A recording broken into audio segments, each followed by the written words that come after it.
ఇప్పుడు ఉన్న పెద్ద హీరోలు ఎవరితో మీరు చేయాలని అనుకున్నారా? ఎప్పుడన్నా ఏమన్నా ప్రయత్నం చేశారా? అనుకున్నాను కానీ ఇప్పుడు మళ్ళీ. ఓకే, ఎవరితో అనుకున్నారు? అంటే విపులంగా చేయక్కర్లా, విపులంగా చెప్పక్కర్లా, ఎవరితో చేయాలనుకున్నారు? గ్రేట్ మెగాస్టార్తోనే చేయాలనుకున్నాను. Okay, first movie itself మెగాస్టార్తో స్టార్ట్ చేద్దామని. నేటి భారతమా ఏంటి? నేటి భారతం సబ్జెక్ట్ కాదు, సబ్జెక్ట్ వేరే సబ్జెక్ట్. ఓకే, బట్ అప్పటికి మేము సబ్జెక్ట్ అనుకొని ఎందుకంటే అదొక కాదా మళ్ళీ. అదే లేదు. ఓకే, చిరంజీవి మేము ఒకే కాలేజీలో చదివాము, ఒంగోలు సిఎస్ఆర్ శర్మ గారు. మాకంటే జూనియర్ తను. సో మనోడు అన్న ఫీల్ మీద మనోడితో మనం సినిమా తీద్దాం, బ్రహ్మాండంగా ఉన్నాడు అనుకోవటం. మేము సబ్జెక్ట్ తయారు చేసే నాటికి తను step by step, stage by stage ఎక్కడికో వెళ్ళిపోవటం. ఓకే, ఇప్పుడు వద్దులే, ఇప్పుడు మనం చేయలేములే దాంతో. ఓకే, మా అంతటి మేమే. అంటే ఎప్పుడు కన్సల్ట్ అయితే కాలేదా? లేదు లేదు. ఓకే, అనుకున్నారు కానీ. అనుకున్నా. సో ఆయన కన్సల్ట్ కావటం అంటే అదే మా ఫంక్షన్కి రండి, మా ఇలాంటి ఏయో అంతవరకు. సినిమా పరంగా ఎప్పుడు సినిమాలు చేయమని మేము ఎప్పుడు అడగలేదు అసలు. అదే. ఓకే, సో ఇప్పుడు మేము ఆ లెవెల్లోనే సినిమా చేద్దాంలే మనం అనుకుంటాం. బట్ మేము అడిగితే సబ్జెక్ట్ వింటే నచ్చితే డెఫినెట్గా చేస్తారు. చేసి ఉండేవారేమో, చేసి ఉండేవారు, డెఫినెట్గా చేసి ఉండేవాళ్ళు. అదే, అది అనిపిస్తాడు మీకు ఇప్పటికీ? అనిపిస్తాడు ఆయనతో సినిమా చేయలేకపోయామే అనేది ఏదైనా మనసులో? అదేం లేదు కానీ, ఎందుకంటే ఎవరితో చేసినా కూడా సక్సెస్ఫుల్ మూవీస్గా తీశాను. అవును, అందరికీ కూడా వేరేగా ఉండేది, ఇంకో రకంగా ఉండేది నా ట్రావెల్. అంటే ఇప్పుడు నేను కూర్చొని దగ్గరుండి నా ఇష్ట ప్రకారం చేయించుకునే వెసులుబాటు ఉండేది కాదేమో పెద్దోళ్ళతో చేస్తే. అదే, అది మళ్ళీ కొంచెం మీకు ఎవేగా వెళ్ళాల్సి వచ్చి ఉండేదేమో, వేరే అలవాటు చేసుకోవాల్సి వచ్చేదేమో, వేరే రకమైంది. అదే. సో మీకు అంటూ ఏమన్నా డ్రీమ్స్ అనేది మిగిలిపోయి ఉండయి, మనం చేయాలనుకుని అట్లాంటిది ఏదైనా ఉంది సార్ మీకు? చేయాలనుకొని అంటే ఈ మెగాస్టార్ది పక్కన పెట్టేస్తే అసలు ఏదన్నా జీవితంలో టి కృష్ణ గారు తర్వాత ఒక వాక్యూమ్ లాగా వచ్చింది అనుకుంటాను నాకు తెలిసి మీకు సంబంధించి. వాక్యూమ్ అంటే ఆయన పోయిన తర్వాత మళ్ళీ ఎవరితో తీయాలి నేను అలాంటి సినిమాలు ఏంటి? అప్పుడు ఫిలప్ చేసింది పరుచూరి బ్రదర్స్ అండి. ఓకే, పరుచూరి బ్రదర్స్ తోటి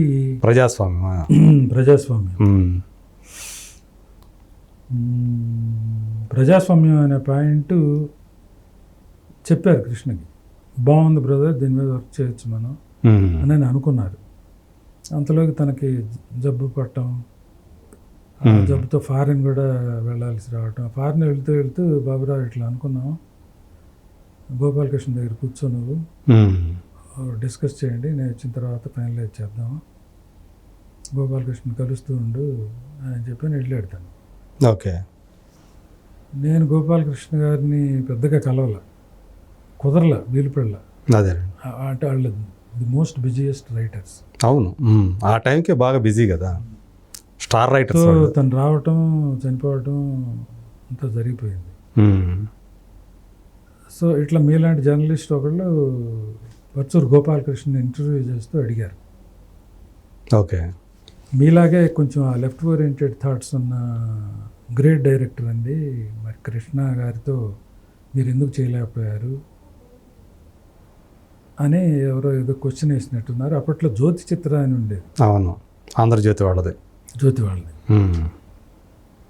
అంటే తను చెప్పింది ఏంటంటే, ఇట్లా అనుకున్నాము, పాయింట్ అనుకున్నాము, దాని తర్వాత కలవలేకపోయాము, దూరం అయిపోయాడు. ఏది ఏమైనా ఈ ప్రజాస్వామ్యం అనే ఎలిమెంట్ మాత్రం ఆగదు, అది ఈ తరం పిక్చర్స్లోనే తీస్తాము, ఈ విషయమే నేను బాబురావు గారితో మాట్లాడతాను అని చెప్పని తను స్టేట్మెంట్ ఇచ్చాడు.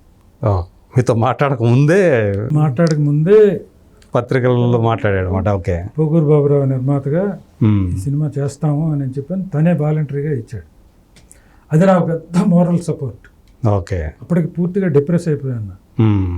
నాకు ఇంకేం లేదు, నేను కృష్ణ అనే టి కృష్ణ అనే మహావృక్షం నీడలో పెరిగిన వాడిని, నేను ఆ నీడే పోయింది, పోయిన తర్వాత నేనేం చేస్తాను అని. దానికి తోడు ఫ్రెండ్స్ కూడా సరదాగా అరే ఇంకా ఎందుకురా వెనక్కి వచ్చేసాక అని గేల్ చేసినట్టు అంటాం. ఓకే. ఇక ఒంగోలు వెళ్ళిపోదాం అని చెప్పి వెళ్ళిపోయా ఒంగోలు. ఆ వెళ్ళిపోయినప్పుడు ఈ స్టేట్మెంట్ వచ్చింది. ఓకే. మోరల్గా నైతికంగా మంచి ఒక బూస్ట్ అనమాట. సపోర్ట్గా ఫీల్ అయ్యేదాన్ని. ఎందుకంటే అప్పటిదాకా నా ఆఫీస్కి వచ్చేవాళ్ళు ఎవరు నా ఆఫీస్కి రావట్లా. అంటే అదర్వైజ్ ఇప్పుడు హర్నాథరావు కానీ సుబ్బయ్య కానీ వాళ్ళు బిజీ అయిపోయారు. రైటర్గా హర్నాథరావు, డైరెక్టర్గా సుబ్బయ్య. సో వీళ్ళతో పాటు నా స్టాఫ్ అంతా వాళ్ళతో పాటు వెళ్ళిపోయారు. ఎవరు లేదు, నేను ఆఫీస్ బాయ్ ఉండేవాళ్ళం. ఆ డిప్రెసివ్ మూడ్లో వెళ్ళిపోయిన వాడిని మళ్ళీ just to say thanks to Gopalakrishna again I came to Chennai. Okay. వచ్చి కలిసి మా బ్రదర్ ఇట్లా స్టేట్మెంట్స్ ఇచ్చారు, నేను చాలా సపోర్టివ్గా ఫీల్ అయ్యాను, థ్యాంక్ యూ వెరీ మచ్. ఒక మోరల్ సపోర్ట్ నాకు. నో ఇది రావాల్సిందే, చేద్దాము అని అక్కడి నుంచి మేము డిస్కస్ చేసుకుంటా ఎవరితో ఏంటి అని చెప్పంటే ఇంత సపోర్టివ్గా నిలబడ్డారు బ్రదర్, మీరే సబ్జెక్ట్ చేస్తున్నారు, మీరే చేద్దరు అంటే మీ వింగ్లో నువ్వు ఉంటావు కదా మాకు ఏదైనా సపోర్టివ్గా అని చెప్పాను. వాళ్ళు నేనన్న ప్రతి మాటని కన్సిడర్ చేశారు. నా ఆలోచనలకి ఒక వాల్యూ ఇచ్చారు వాళ్ళు. ఓకే. అలా అంటే కృష్ణ అనేవాడు నాకు, నేను చాలా సందర్భాల్లో అన్ని సందర్భాల్లో చెప్తా ఉంటా, నాకు ఇష్టమైన ఈ కళారంగంలో నాకు జన్మనిచ్చింది టీ కృష్ణ. ఒరిజినల్గా మా నాన్న అమ్మ అయితే నాకు ఇక్కడ జన్మనిచ్చింది, సినీ జన్మనిచ్చింది అయితే ఆయన లాంటి వాడు. వీళ్ళ తర్వాత మళ్ళీ పునర్జన్మని ప్రసాదించింది మాత్రం పరుచూరి బ్రదర్స్ అని చెప్పి చెప్తాను నేను. ఓకే. వాళ్ళు లేకపోతే ఆ సినిమా ఉండేది కాదు. ఆ సినిమా సక్సెస్ అయింది. ఆ సినిమా లేకపోతే పోకూరు బాబురావు అనేవాడి ప్రమేయం లేకుండానే ముగిసిపోయేవాళ్ళు. అంటే యాక్చువల్గా అంతటితో అయిపోయేది, అసలు అయిపోయేది, రేపటి పౌరులతోనే అయిపోయేది. సో మళ్ళీ అంటే వాళ్ళు ఇచ్చినటువంటి ఇండివిజువల్గా నేను పనికొస్తాను సినిమాలు తీయటానికి అన్న ధైర్యాన్ని ఇచ్చింది ప్రజా. టీ కృష్ణ గారు లేకపోయినా కానీ మళ్ళీ మిమ్మల్ని నిలబెట్టి నేను సినిమాలు తీయగలను అనే నమ్మకాన్ని మాత్రం ఆ సినిమా ఇచ్చింది అనమాట. సో అలా అందుకని మళ్ళీ తర్వాత ఈ తరం ఫిలిమ్స్ అనేది కంటిన్యూ అయింది. కనీసం మొన్నటిదాకా. సో అయితే ఒక క్లోజ్ చేసే ముందు మీరు ఏమైనా అంటే నేను అది రాజకీయాల గురించి ఒక ప్రశ్న వేయచ్చా? అంటే మీకు రాజకీయాలతో సంబంధం లేదు కానీ ఏమన్నా మీరు ఇప్పుడు ఆంధ్రప్రదేశ్లో నారా చంద్రబాబు నాయుడు గారు మళ్ళీ రావటం, పవన్ కళ్యాణ్ అనే ఒక శక్తిలాగా రావటం, ఆయన అంటే చాలామంది అనుకోలే అసలు ఆయనకి ఈ విధంగా వస్తాడని. 100% సక్సెస్ రేట్ అయింది ఈ దీంట్లో. ఎక్కడైతే ఆయన ఒకప్పుడు ఓడిపోయాడో మళ్ళీ అక్కడే మామూలు విజయం కాదు కదా, అది 100% విజయం సాధించాడు ఆయన రాజకీయాల్లో. దాని గురించి మాట్లాడాల్సి వస్తే ఏం చెప్తారు? ఏం చెప్తామండి, వాళ్ళిద్దరినీ మెచ్చుకోవటం తప్ప చంద్రబాబు నాయుడు గారిని, పవన్ కళ్యాణ్ గారిని, ఆ కూటమిని రావటం అనేది ఇట్స్ మోస్ట్ ఎసెన్షియల్ థింగ్. అంటే మీరు ఊరికి ఈ మధ్య ఎన్నో వెళ్తూ ఉంటారు కదా, మన ఊళ్ళకి వెళ్తూ ఉంటాం. గతంలో అంటే ఆంధ్రప్రదేశ్ తెలంగాణ విడిపోయిన తర్వాత ఈ 10 సంవత్సరాల్లో అక్కడ పరిస్థితులు ఎలా ఉన్నాయి? మొదటి 5 సంవత్సరాలు మళ్ళీ చంద్రబాబు నాయుడు గారు చేశారు అనుకోండి, రాక్షస పాలనేనండి. అందులో ఓపెన్గా ప్రతివాడు చెప్పే మాట అది. గత 5 సంవత్సరాల కాలం రాక్షస పాలన నుంచి విముక్తి పొందాం. ఓకే. బ్రహ్మాండంగా ఉంటుంది, ఫర్దర్గా మన భవిష్యత్తు బాగుంటుంది, మన స్టేట్ భవిష్యత్తు బాగుంటుంది అని చెప్పి 100% ఎక్స్పెక్ట్ చేస్తున్నాం. అదే అందుకు తగ్గట్టే అన్ని అనుకూలంగా ఉండాలని కోరుకుంటున్నాం. సో అంటే నారా లోకేష్ కూడా తను కూడా ఎంత ఎగతాళి చేస్తూ వచ్చేవాళ్ళు కొంతమంది. సో అతను కూడా ఒక నాయకుడిగా ఏదైనా ఎవరికైనా one day will be coming, one day will come. వాళ్ళు ప్రూవ్ చేసుకునే రోజు ఉంటుంది, ప్రూవ్ చేసుకునే రోజు వస్తుంది అని నమ్మారు. ఆ నమ్మకం ప్రకారమే ముందుకు సాగిపోయారు. ఆ సాగిపోయి ఏమైతే అనుకున్నారో దాన్ని ఛేదించారు. ఇక్కడి నుంచి ఆంధ్రప్రదేశ్ భవిష్యత్తు ఏమైనా ఉజ్వలంగా ఉండే అవకాశం ఉందా? దానికి రూట్ అనేది ఏర్పడే అవకాశం ఉందా? అంటే టైం పట్టుద్ది, ఇప్పుడు టైం అండి, చాలా కష్టమైన ప్రక్రియ ఇది. అవును. అవన్నీ సరి చేసుకుంటా రావాలంటే బోల్డెన్ డబ్బులు కావాలి. ఆ, ఈ డబ్బులు కావాలంటే ఎక్కడి నుంచి వస్తాయి ఏంటి? సెంట్రల్లో మోడీ గారు ఏమన్నా కరుణిస్తే అవును. అంటే నేను ఉదారంగా కనుకుంటే కొంత. అవును, ఈరోజు ఉదయమే మాట్లాడుతూ ఆయన అసలు మన రాష్ట్రానికి ఎన్ని అప్పులు ఉండవు ఇప్పుడు దాకా నాకే తెలియదని కూడా మాట్లాడారు. ఈరోజు పెన్షన్లు ఆయన ప్రారంభించారు కదా, ఆ ప్రారంభించినప్పుడు ఆయన అన్నారనమాట చంద్రబాబు గారు, ఎన్ని అప్పులు ఉన్నాయి అనేది ఇంకా నాకే తెలియదు కదా మరి.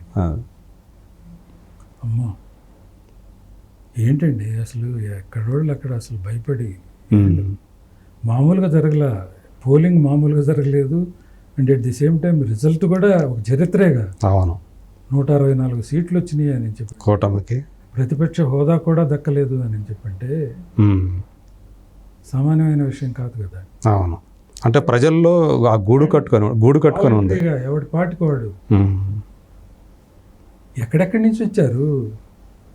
మీకు తెలిసిన వాళ్ళు కూడా వచ్చి ఉంటారు ఎక్కడెక్కడి నుంచో పోయి మరి మనం ఓటు వేయాలి ఈసారి. వచ్చారు 11 మంది వచ్చారు నాకు తెలిసిన వాళ్ళు. వేరే దేశాల్లో ఉన్నాళ్ళ, వేరే దేశాల్లో ఉన్నాడు. ఓకే. సో అంత ఒక రకమైన ఒకరు చెప్పాలంటే కసి కూడా వచ్చింది. ఎట్లయినా సరే మళ్ళీ మార్చుకోవాలి మనం, లేకపోతే మన స్టేట్ ఇదైపోతుంది అనే ఒక అభిప్రాయానికి వచ్చే ఖాళీ అవుతుంది. ఆ రేంజ్లో ఎప్పుడు కాలేదు కదా. అవును, అమ్మో ఇంకా మనం గత 5 సంవత్సరాల క్రితం చూస్తున్నా కూడా ఇట్లా లేదు అసలు. ఈసారి మాత్రం అలా ఖాళీ అయిపోయింది ఈ ఎన్నికలకు మాత్రం. అదే అంటే ఆ ప్రజల్లో గుడి కట్టుకున్న ఏదైతే ఉందో అది అట్లా బయటకు వచ్చింది ఆ రోజు అని విస్ఫోటనం. ఆ విస్ఫోటనం ఫలితం కూటమి విజయం. Right sir, thank you so much. మనం యజ్ఞం నుంచి చాలా విషయాలు. యజ్ఞమూర్తి గారు యజ్ఞంతో స్టార్ట్ చేసి ఎక్కడికో వెళ్ళిపోయి చిట్ట చివరికి పాలిటిక్స్లో కూడా ఏదో మాట అనిపించారు నా చేత. ఎందుకంటే మళ్ళీ మీరు ఎప్పుడు దొరుకుతారో తెలియదు, టైం ఇస్తారో లేదో తెలియదు. ఉన్నంతలో మేము కూడా సద్వినియోగం చేసుకోవాలనే ఉద్దేశమే ఇంతసేపు మిమ్మల్ని కూర్చోబెట్టాం. అందుకు మీకు ధన్యవాదాలు సార్. ముందర ఎందుకంటే నేనేదో ఒక అరగంట అనుకున్నాను, అరగంట కూర్చుంటారేమని. సో ఎంతసేపు మీరు చాలా విలువైన టైం మాకు